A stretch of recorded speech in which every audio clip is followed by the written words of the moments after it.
Rwanda et le Congo aux États-Unis d'Amérique, un accord a été paraphé. Pourquoi l'accord n'a pas été signé, mais plutôt paraphé?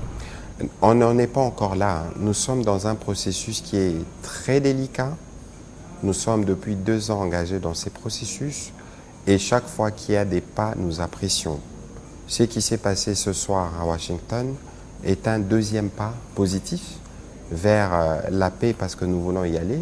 Il y a eu la déclaration de principe du 25 avril. Ce qui s'est passé hier, c'était la deuxième phase. Et la troisième phase, l'une des plus déterminantes, ce sera celle de ministre des Affaires étrangères le 27 prochain. Je pense que nous pourrons attendre d'avoir un peu plus d'éclaircissement à l'occasion de la signature formelle qui se fera par les ministres des Affaires étrangères en attendant que les chefs d'État eux-mêmes puissent sceller ces documents qui vont nous permettre de recouvrer la paix dans cette partie du pays. Ce que nous pouvons vous dire, c'est qu'à ce stade, nous voulons donner la chance, en tout cas au processus en cours pour parvenir à la paix.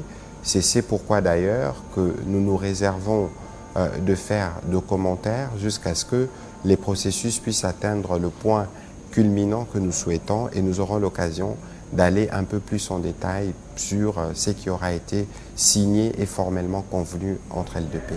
Mais quel est le contenu de ce texte paraphé entre les États-Unis et la République démocratique du Congo? En quoi cela va différencier avec l'accord? Je crois que le communiqué qu'il annonce est clair sur les éléments qui vont y être contenus, mais peut-être que si vous voulez que je vous fasse un rappel, en l'occurrence, je ne peux vous faire le rappel que des principes qui ont fait partie de la déclaration. Le premier principe parlait, lui, de l'intégrité territoriale de la RDC, de sa gouvernance et de son indépendance. Le deuxième principe parlait des préoccupations sécuritaires parce qu'il est important qu'entre nous et les Rwandais, après cette crise, qu'on mette des mécanismes en place qui permettent de nous donner des garanties mutuelles et que même si il existe des sujets qui peuvent être délicats, mais que nous puissions les gérer de sorte à éviter de recourir aux armes ou à une confrontation armée.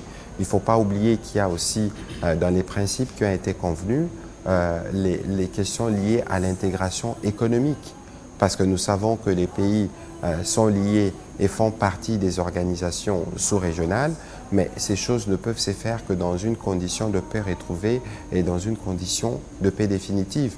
N'oubliez pas qu'il y a la question des réfugiés, il y a la question de réfugiés, des part et d'autres, et donc tous ces sujets, suivant la déclaration de principe, ont été étudiés, et cela a été résumé dans les communiqués du département d'État qui est sorti hier. Pour le reste, je vous suggère d'attendre la signature de documents par les ministres des Affaires étrangères et on pourra revenir avec de plus amples détails. Mais il semble qu'il y a aussi une disposition relative à l'intégration conditionnelle des groupes armés non étatiques. Ce que je vous ai dit tout à l'heure, je vous renvoie dans ce qui a été dit dans la déclaration de principe et je vous renvoie à ce qui sera dit après la signature. Il est prématuré pour nous d'aller dans des commentaires parce que je vous ai expliqué tout à l'heure que c'était un processus sensible, c'était un deuxième pas dans la bonne direction, attendant le troisième et le quatrième pas, et nous aurons l'occasion d'aller dans les détails de ce que vous souhaitez.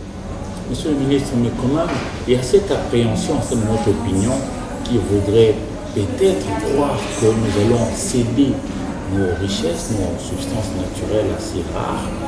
Je voudrais quand même que vous ayez jeté de la lumière à ces sujets. Non, je crois qu'il n'y a pas raison d'être sceptique parce que le président de la République, depuis le premier jour qu'on est dans ces conflits, s'assure que son action diplomatique ne compromette nullement ce que nous avons comme acquis.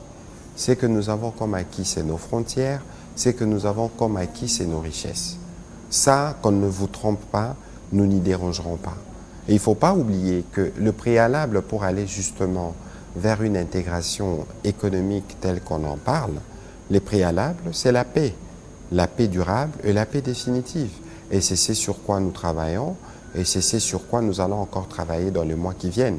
Donc ici, il faut mettre une trêve à toute forme de spéculation. Il faut considérer que nous sommes dans un conflit trentenaire et que nous sommes dans une phase qui peut nous permettre d'en finir une fois pour toutes, il faut bien que tout le monde tienne compte de la sensibilité et il faut surtout que le Congolais continue de faire confiance à l'action du président de la République et du gouvernement sur ce qui nous est acquis et sur ce sur quoi nous ne pouvons pas nous compromettre. Peut-être pour terminer pour ce chapitre, Monsieur le Ministre, alors que direz-vous à ceux des Congolais qui pensent que nous devons nous aussi rechercher l'expertise voulue comme pour que nos richesses là ne soient pas bradées à notre insu, parce que c'est quand même piloté par les États-Unis. Sur la question minière, nous avons une vraie stratégie. Quand je vous parlais tout à l'heure de bonne gouvernance, je peux vous donner l'exemple du programme phare aujourd'hui qui est connu mondialement, c'est le programme des LITSIE, l'initiative de transparence des industries extractives. Et en RDC, nous avons donné des preuves suffisantes que nous étions transparents à l'idée de la publication de tous les contrats et à l'idée des différentes stratégies mises en place pour s'assurer de la connaissance de nos richesses et de voir comment nous en disposons. Aujourd'hui, nous, on a décidé de ne plus exporter notre cobalt. Nous avons une influence sur les prix dans le marché. Ça veut dire que nous connaissons les enjeux, nous savons ce que nous avons et nous savons aussi ce que nous devons consentir comme effort pour avoir des services habilités qui sont solides, qui nous permettent de connaître la valeur de nos minerais et qui nous permettent de leur donner une plus-value et qui nous permettent de nous assurer que ces minerais profitent effectivement à chaque Congolais. Monsieur le ministre, je voudrais savoir, est-ce que le processus de Washington tient à l'État le processus de Doha et de Kinshasa, surtout que lorsqu'on voit à Doha presque rien ne bouge au niveau du pays par rapport au pacte social pour la paix, les évêques continuent à réclamer un rendez-vous avec le président de la République. Est-ce que le processus de Washington tient les deux processus de sortie de crise en l'état? Écoutez, tous ces processus n'ont que pour seul objectif à parvenir à la paix. Qui vous dit qu'à Doha, ça ne bouge pas? La question ici, c'est que, comme je vous l'expliquais en début, nous sommes dans un processus sensible. Et parce que nous sommes dans un processus sensible, il faut que les sujets se traitent avec la sensibilité qu'il faut. Les différents négociateurs, les différents responsables ont pour lit de veiller au caractère strictement confidentiel pour le moment des discussions qui se font pour s'assurer que nous arrivons au résultat. Mais les processus de Doha ou de Washington, c'est des processus qui ont l'objectif de nous amener à la paix. À Doha, c'est nos experts en sécurité qui discutent avec les M23. À Washington, c'est du bilatéral entre nous et les Rwandais. Et si vous lisez les communiqués qui sont sortis hier, ça s'est fait en complémentarité. Donc je crois qu'il ne devrait pas y avoir des inquiétudes particulières au regard de l'objectif final et de la complémentarité qui existe entre ces différents processus. Au niveau interne, ce que je sais, c'est que le président de la République aura l'occasion d'écouter les évêques, comme il les avait écoutés au début. C'est que je sais aussi qu'il y a des consultations qui ont été initiées par les présidents de la République, parce qu'il ne faut pas qu'on se trompe, cher Patrick, le rôle d'arbitre dans les contextes qui est le nôtre revient au président de la République, article 69 de la Constitution. L'initiative de prêtres, comme d'autres initiatives, c'est des bonnes initiatives qui veulent nous aider à parvenir à la paix, mais si cela doit être endossé, cela ne peut être endossé que par celui qui est l'arbitre constitutionnel, qui est le président de la République, quant à la suite à donner ou quant à la forme. Monsieur le ministre, les Congolais ont comme l'impression que le gouvernement ou le chef de l'État accorde moins d'importance au processus de Kinshasa mené par les évêques, dans la mesure où, depuis qu'ils ont demandé un rendez-vous, ils ne l'obtiennent pas. Mais juste après eux, il y a M. Fayoulou de l'opposition qui a demandé à rencontrer le président Tshisekedi. Il a tout de suite répondu favorablement, alors que les évêques continuent à attendre. Est-ce que le gouvernement ou le chef de l'État n'accorde pas moins d'importance à ces processus qui a l'avantage de réunir les Congolais entre eux? Je ne sais même pas d'où est venu ces vocables, le processus de Kinshasa. Mais il faut considérer, cher Patrick, que l'origine de la crise actuelle, pour commencer, nous avons un pays voisin qui nous a envahis, qui nous a attaqués. C'est ça l'origine de la crise au départ. Maintenant, il y a évidemment des problèmes internes ou des frustrations des uns des autres. Il ne faut pas oublier quand même, parce qu'on parle encore des évêques, que le contexte de 2016 avec le dialogue autour de la SENCO n'est pas celui de 2024 ou de 2025. N'oubliez pas qu'on a eu une élection où le président de la République a été massivement élu. N'oubliez pas qu'il y a certains partis qui avaient fait le choix de boycotter ces élections. Alors, c'est malsain de vouloir se greffer sur une crise d'origine extérieure pour penser qu'on peut revenir d'une autre manière à la table. Et surtout que, comme préalable, je pense, c'est de condamner l'ennemi, de condamner ceux qui nous attaquent. Parce que vous qui parlez du processus de Kinshasa, pour en prêter votre expression, lorsqu'on se retrouve à table pour parler, on parle des problèmes évidemment, n'est-ce pas? On doit être en mesure de faire le diagnostic sur les origines de la crise, n'est-ce pas?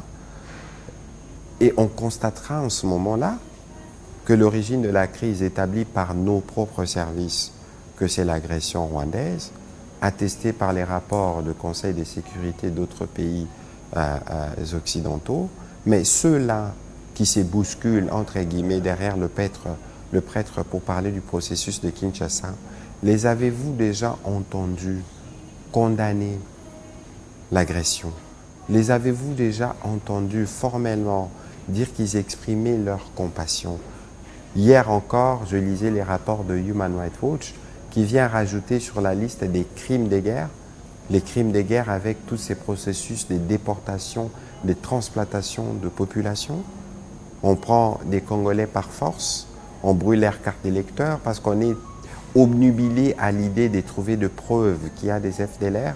On invente des situations qu'on attribue à des populations pour les déporter contre leur volonté, pour les brutaliser et tout ça.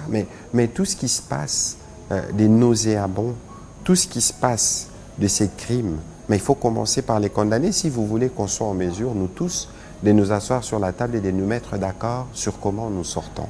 Et donc c'est pour ça qu'il faut vous souvenir de ce que le président de la République avait dit au 22 février, lorsqu'il a rencontré l'Union sacrée, sa majorité. Il a dit qu'il était disponible, que sa main était toujours tendue pour ceux qui voulaient contribuer au retour de la paix. L'honorable Martin Fayulu l'a saisi et il a eu l'occasion de voir le président de la République et de discuter. Il lui a fait des propositions. Je pense qu'il n'y a pas meilleure personne que le président de la République pour être en mesure d'apprécier tout ce qui se passe à la fois en interne et en extérieur pour voir comment on peut travailler pour arriver à la paix qui est l'objectif premier de son action. Et donc ici, il ne faut pas penser que les processus tels que vous le présentez de Kinshasa est un processus qui doit venir ignorer l'agression, les vraies raisons de la guerre, les crimes qui sont commis pour venir se focaliser à vouloir régler des problèmes de positionnement des uns des autres, parce que c'est cela l'objectif pour certains. Mbote bandeko lelo na elibino sango kitoko sango ya Sendwave. Sendwave ezali nini bandeko na ngai. Pona bandeko nyonso baza na posa ya ko aider famille ko sunga famille na bamboka ya bapaya ekomi facile na Sendwave. Bakosala yango ndenge nini. Bo télécharger application ya Sendwave bandeko okoti kotinda mbongo partout na Afrique, na Congo, au fele et sili makambo ya kofuta mbongo ebele pona ba transaction na ba agence kasi lelo avec Sendwave au kotinda mbongo pe bakozo yango na chombo le même jour. Deko na ngai pona kosala ezali simple, au télécharger application, au cheba identité na yo, au koti kotinda mbongo facilement. Kasi esilité pona bandeko nyonso bako utiliser code promo na biso Tosha TV bazali na 10 € supplémentaires. Donc soki ou télécharger application tangu ya kotinda na place ya code promo au komi Tosha TV ozali na 10 €. Cela veut dire quoi? Soko tindi 50 bakozwa 60, soko tindi 70 bakozwa 80. Koumela te bandeko kende ko télécharger Sendwave na yo mbala moko osala transaction ya liboso avec Sendwave, transaction facile et rapide.